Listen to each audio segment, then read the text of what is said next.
Welcome to the vCloud Automation Center demo, Creating Business Groups. For the agenda, we will first give an overview of the different organizational groups within the vCloud Automation Center. Then we will follow with an example of how to configure both an enterprise group and a provisioning group. The vCloud Automation Center has three primary policies used to implement user-centric, business-aware cloud management. The first is business groups.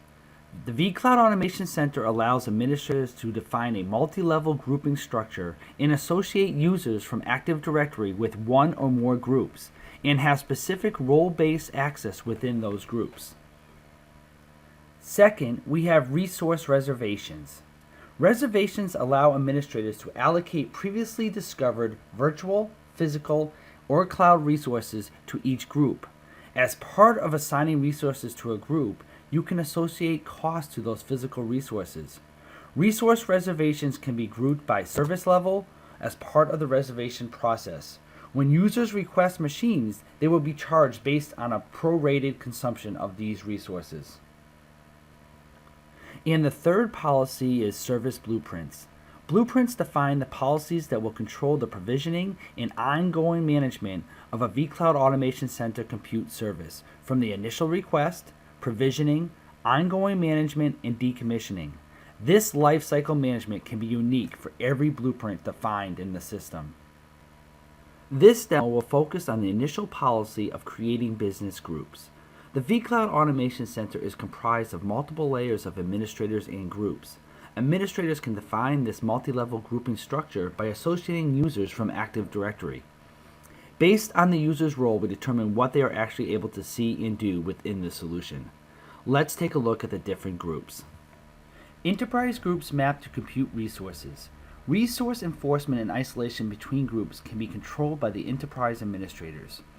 As compute resources are discovered, and they can be virtual, physical, and public cloud resources, they will be assigned to a specific enterprise group.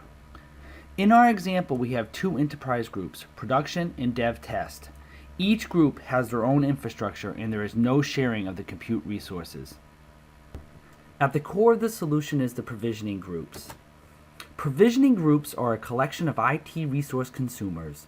These typically map to an organizational entity, be it business unit, department, or tenants in the case of service providers. In our example, the production enterprise group consists of two provisioning groups, finance and manufacturing.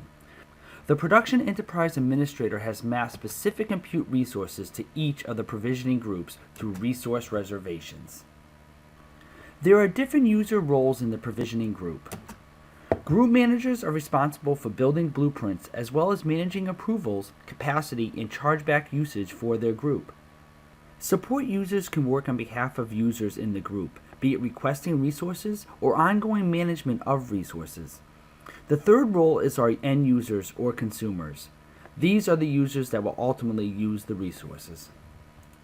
Let's log into the vCloud Automation Center as an administrator who is responsible for creating and managing organizational groups. We will walk through the creation of both an enterprise group and a provisioning group.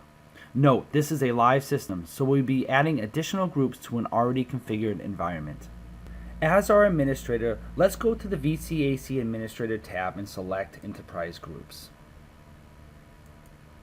As you can see, we currently have one existing enterprise group called Corporate Data Center.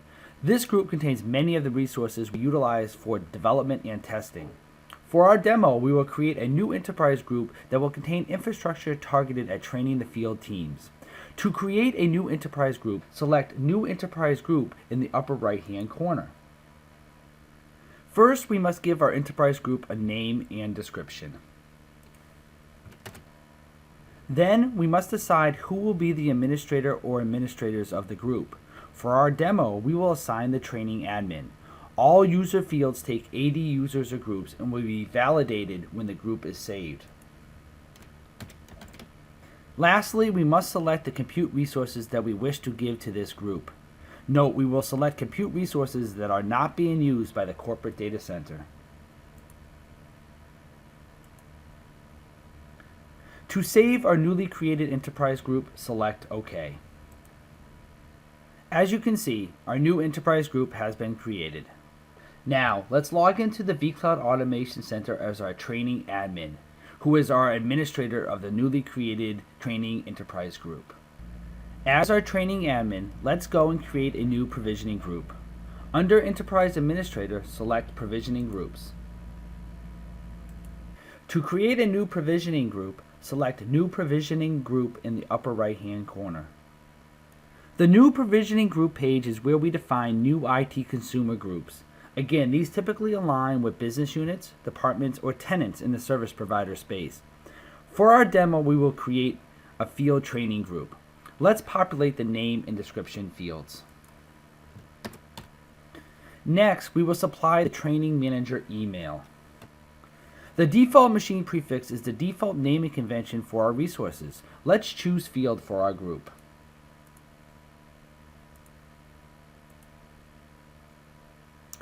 Active Directory container is the desired AD organizational unit you wish the resources to be placed in.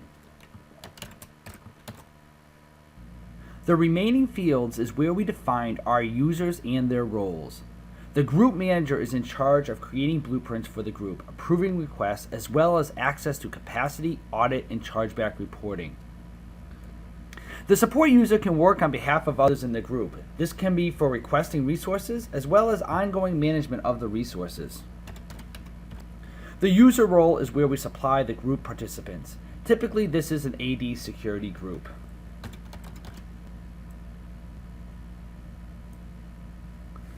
As with most objects in the vCloud Automation Center, you can specify properties that are specific to this group. A cost center is a good example of a property that applies to a provisioning group. To save our newly created provisioning group, select OK. There we go. We have now created our new provisioning group. We have defined who our users are and what their roles are within the vCloud Automation Center. You are now ready to start reserving resources for your group. Check out the video on reserving compute resources. Thank you for taking the time to watch this video. We hope that it was informative. To learn more about vCloud Automation Center, there are additional videos available. Thank you.